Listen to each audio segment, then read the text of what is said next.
Hello, my name is Leroy Blevins. Welcome to Mysteries and Histories. In this episode here, what I like to do is I want to show you the ID of the two gunmen on the grassy knoll in shelter number 3 in the JFK assassination.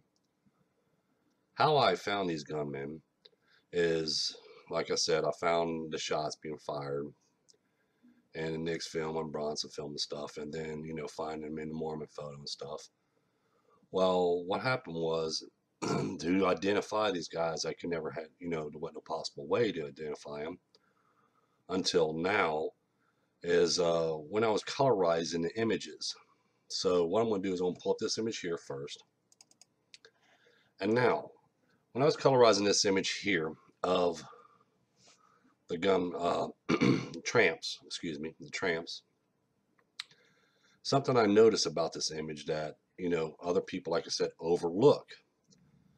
But when, like I said, when you colorize something, you have to zoom in real far and you have to, colorize it, and you have to make sure you get all the details in there and stuff.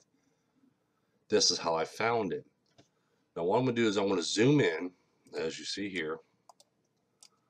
Now, right here, that's been in plain view of everybody all these years, is an impression on his left lapel on this tramp's right here. And it has initials AA on it with a screw hole mark right here. Now, after I found this, I went ahead, zoomed in, and as you see here, we have A initial, and a screw hole marking and the impression right here of a butt plate from a rifle. Now, let's go over to this one here. Now, as you can see, when it's colorized, you can see a lot more clear. As you see, here's the butt plate imprint of a rifle. And initials A, and then we have the screw hole right here. Now, let's open up this one here so we can get a better look at the AA initials that was on there, and then the screw hole.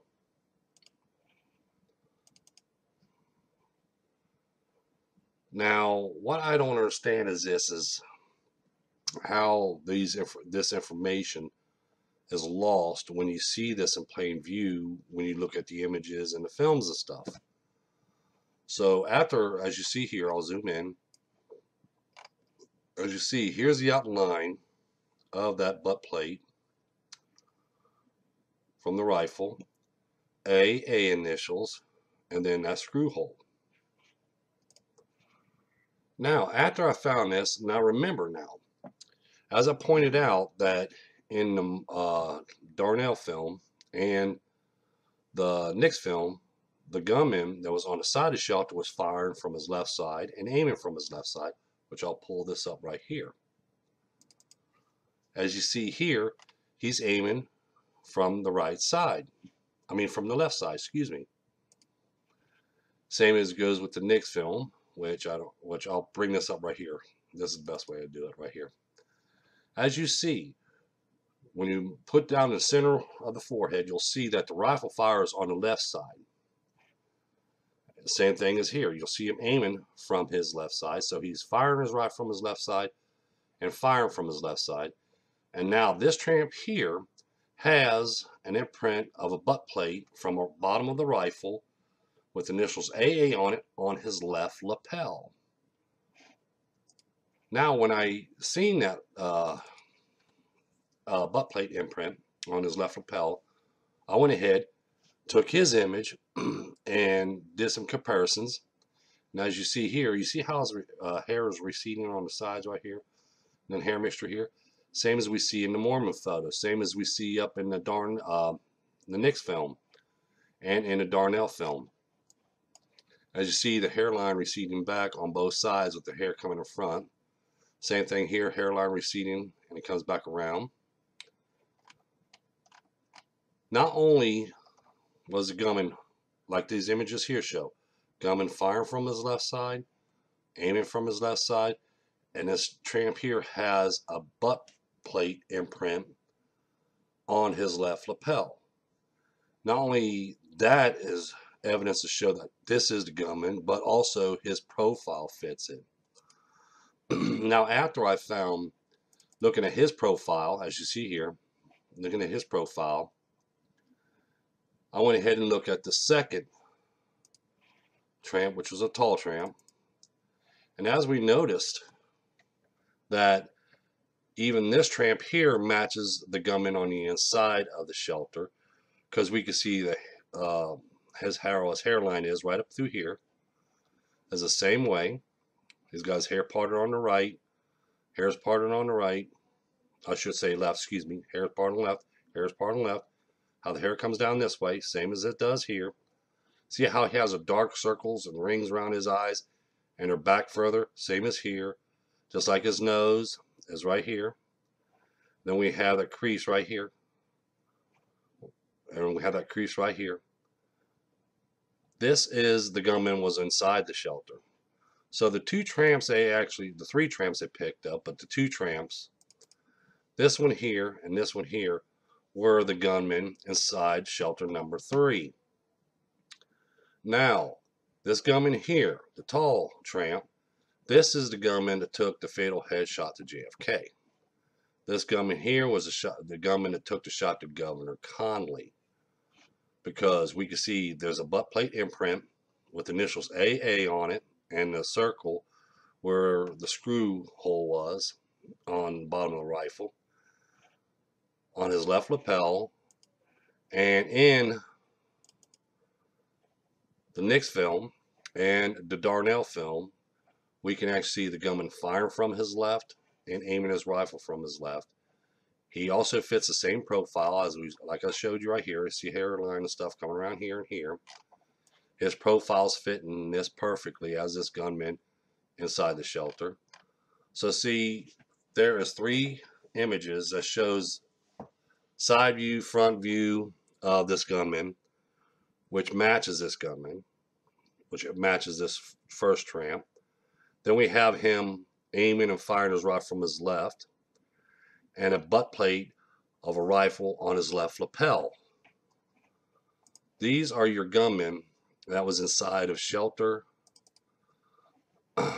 number 3, right behind Mr. Zapruder. The Mormon photo shows it right here. We can see this gunman here. This is the gunman that was inside the shelter. This is the other gunman was on the side of the shelter.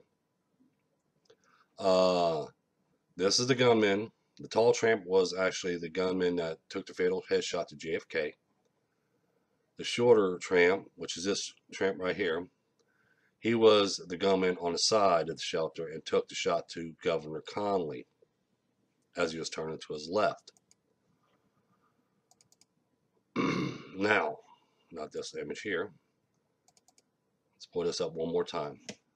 These are the gunmen was inside the shelter. Not only their profile fits, but as I pointed out, the gunman was firing from his left, aiming from his left. And as you see here, where my cursor is, right here, there's a butt plate imprint from a rifle with initials AA on it. I don't understand. I don't know what the AA stands for, but it is there. As I point out, like in this image here, we'll zoom in. Like I said, you can see the outline of the butt plate of the rifle right here. And initials A, and a screw hole circle. So there is your 2 gunmen that was on the grassy knoll, was the 2 tramps. Now, when I was looking over another images right here, which I'm going to pull up, and I was colorizing this, as you notice, these 2 tramps are in clean clothes and everything else. And right here is where that butt plate imprint is, right here, because even in the side view, you see a little buckle right there. In between, that's where the rifle was pressed against when he took his shots. This tramp has dirty hands and got dirtiness on the side of his pants and on the bottom of his pants. So basically, he was the man that was actually on his hands and knees, while this gunman was standing on his back. And then when he got up, he took his hands and wiped it off on the side of his pants. They probably paid him. to do that, to stand there or sit down, squat down like that so he could stand on his back. They probably paid him or whatever. But we can never tell because we wasn't there at the time. But like I said, here is your gunman that was on the shelter on the grassy knoll in the JFK assassination. We know what the gunman that took the fatal headshot to JFK looks like, and we know what the gunman looks like that took the shot to Governor Connally as he was turning to his left. Thank you.